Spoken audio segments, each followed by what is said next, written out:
দেখা হচ্ছে না। 4 তারিখের পর থেকে আমরা কুমায় চলে গিয়েছি। আমরা এখানে 18তম নিবন্ধনের ভাইবা দিয়েছিলাম, আমাদেরকে সনদ থেকে বঞ্চিত করা হয়েছে। আমরা এখানে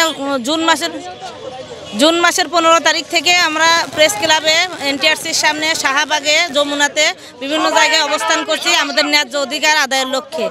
কিন্তু আমাদের হাইকোর্ট থেকে আমাদেরকে আদেশ দেওয়া হয়েছে 20,000 প্লাস শিক্ষার্থী যাদেরকে ফেল করানো হয়েছে তাদের সবারই যেন সনদ প্রদান করা হয়। কিন্তু এনটিআরসি চেয়ারম্যান তিনি অযৌক্তিকভাবে তিনি আবার প্রহসনমূলকভাবে হাইকোর্টে আপিল করেছেন। তিনি আমাদের যৌক্তিক দাবিকে বিধ্বস্ত করে দিচ্ছেন।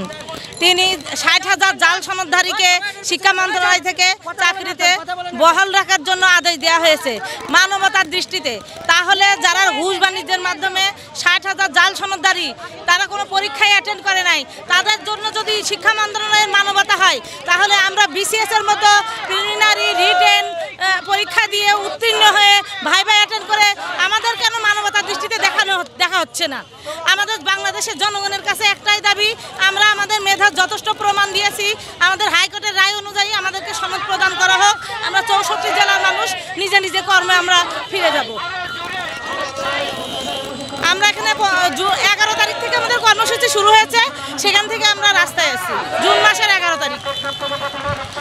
18তম শিক্ষক নিবন্ধন ভাইবা এনটিআরসি কর্তৃক যে বৈষম্যের শিকার হয়েছে, সেই বৈষম্যের শিকার আমরা 20,000 ভুক্তভোগী 4 তারিখের পর থেকে আমরা কুমায় চলে গিয়েছি। যে এনটিআরসি তার নীতিমালা অনুযায়ী বিগত বছরে যে পাশের হার রেখেছিল তা সম্পূর্ণ এই 24-এর বাংলা একটা বৈষম্য করে এই সরকারকে একটি প্রশ্নবিদ্ধ করার জন্য তাদের নীতিমালা ভঙ্গ করে আমাদের সাথে বৈষম্য করেছে। এনটিআরসির নীতিমালা অনুযায়ী 40% মার্কের ভিত্তিতে একটি স্টুডেন্ট কৃতকার্য হয়। তার এই ধারাবাহিকতায় আমরা প্রায় 18.5 লক্ষ স্টুডেন্ট পরীক্ষায় অংশগ্রহণ করে 4.5 লক্ষ স্টুডেন্ট আমরা রিটেন পর্যন্ত এসেছি। রিটেন থেকে কৃতকার্য হয়ে 83,000 স্টুডেন্ট ভাইভা পর্যন্ত এসেছি। কিন্তু ভাইভাই এসে কি ভুতুরে খেলা দেখিয়েছে এনটিআরসি তা একান্তই হাস্যকর।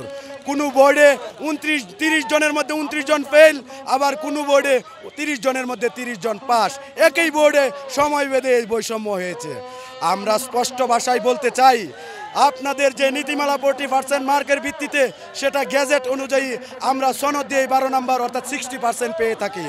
আপনারা যে ব্যাখ্যা দিচ্ছেন যে 20 নম্বরের 2টি অপশন 2টি পার্ট, যে 12 নম্বর সনদ আর 8 নম্বর কোয়েশন, সেই 8 নম্বরেরও 40% হয় 3.2, যা একটি স্টুডেন্ট তার অ্যাটেন্ডেন্স এবং ড্রেস কোড এবং কোয়েশনের ভিত্তিতে সে পেয়ে থাকে। এছাড়া এমন কোনো স্টুডেন্ট নাই যে তার সাবজেক্টে ভাইবা দিতে গিয়ে সে 2-3টা প্রশ্ন আনসার করতে পারবে না। আপনারা বললেন কি নলেজ নেই। যদি একটি স্টুডেন্টের নলেজ না থাকে তাহলে সে পিলিতে কিভাবে উত্তীর্ণ হলো? যদি একটি স্টুডেন্টের নলেজ না থাকে তাহলে সে আপনাদের নিয়ম বহির্ভূত নো অপশন কোয়েশনে তাহলে রিটেন পরীক্ষায় সে কেমনে কৃতকার্য হলো? আপনারা 1 মিনিট 1.5 মিনিটে নাম ঠিকানা জিজ্ঞাসা করে আপনাদেরকে বেসিক নিয়ন্ত্রণ করা, বেসিক আপনারা নির্বাচন করার চেষ্টা করলেন, যার মাধ্যমে 20,000 স্টুডেন্ট আজকে বৈষম্যের শিকার। আমরা চাই আমাদের এই বৈষম্য দূরীকরণ করে আমাদেরকে সনদ তুলে দিন। আপনাদের দুয়ারে দুয়ারে ঘুরেছি, আমরা বিভিন্নভাবে শান্তিপূর্ণ আন্দোলনের মাধ্যমে আপনাদেরকে আমাদের দাবিগুলো জানাতে চেষ্টা করেছি। অবশেষে আপনারা যখন আমাদের দাবিগুলো মেনে নেন নাই, আমরা মহামান্য হাইকোর্টের শরণাপন্ন হয়েছি। হাইকোর্ট থেকে আমাদেরকে 3 কার্য দিবসের মধ্যে সনদ প্রদান করার নির্দেশ দিয়েছে। কিন্তু আপনাদের সাংবিধানিক অধিকার যে আপনারা আপিল করতে পারবেন, ঠিক আছে, কিন্তু কেন আপনারা আপনাদের দায়টা স্বীকার করে নিচ্ছেন না? আপনারা এই শিক্ষা মন্ত্রণালয়কে এনটিআরসি বলেছে যে শিক্ষা মন্ত্রণালয় যদি বলে দেয় তাহলে আমরা দিয়ে দিব, কিন্তু শিক্ষা মন্ত্রণালয় আমাদেরকে ইমেজের ভয়ে, আমাদের সমালোচনার ভয়ে আমাদেরকে তারা সনদ দিচ্ছে না। অথচ সেই শিক্ষা মন্ত্রণালয় 60,000 জাল সনদধারীদের মানবিক দৃষ্টিকোণ থেকে চাকরি বহাল রাখার প্রস্তাব প্রদান করে। এটা হাস্যকর। এটা শিক্ষা মন্ত্রণালয় না, এটা দুর্নীতি মন্ত্রণালয়।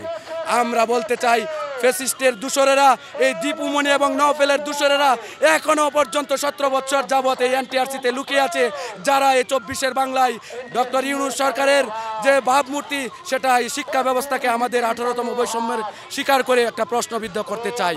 আমি সরকারকে বলবো, এই ফ্যাসিস্টের ষড়যন্ত্রে আপনারা পা দিবেন না, আমাদেরকে আপনারা সনদ প্রদান করে শিক্ষক হওয়ার ব্যবস্থা করে দিন। আমাদের দাবি একটাই, আমরা সনদ চাই। যে সনদ দেওয়া হয়েছে রিটেন মার্কের ভিত্তিতে আমরাও সেই সনদ চাই রিটেন মার্কের ভিত্তিতে। এখানে কোনো ভিন্নতা নেই, যে সনদ প্রদান করা হয়েছে সেখানে ভাইবার কোনো মার্ক উল্লেখ নেই, সেখানে আমাদেরও ভাইবার মার্ক উল্লেখ করার প্রশ্ন নাই এবং প্রয়োজনও বোধ করি না। আপনারা আপনাদের যে নীতিমালা অনুযায়ী রিটেনের মার্কসের ভিত্তিতে আপনারা যে সনদ দিয়েছেন সেই রিটেনের মার্কসের ভিত্তিতে আমাদেরকে সনদ প্রদান করুন।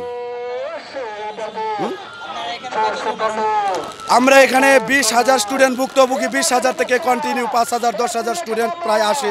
হয়তোবা আপনারা জানেন যে এখানে প্রত্যন্ত এলাকার অজপাড়া গায়ের ছেলেমেয়েরা দীর্ঘদিন যাবৎ আন্দোলন করতে করতে এখন ক্লান্ত। আমাদের উপস্থিতিটা কিছুটা কমেছে, কিন্তু আমাদের বৃহৎ পরিসরে কোনো ডাক দিলে আবার 20,000 স্টুডেন্টেই এই রাজপথ কাঁপাবে, এটা আমাদের আশা প্রত্যাশা।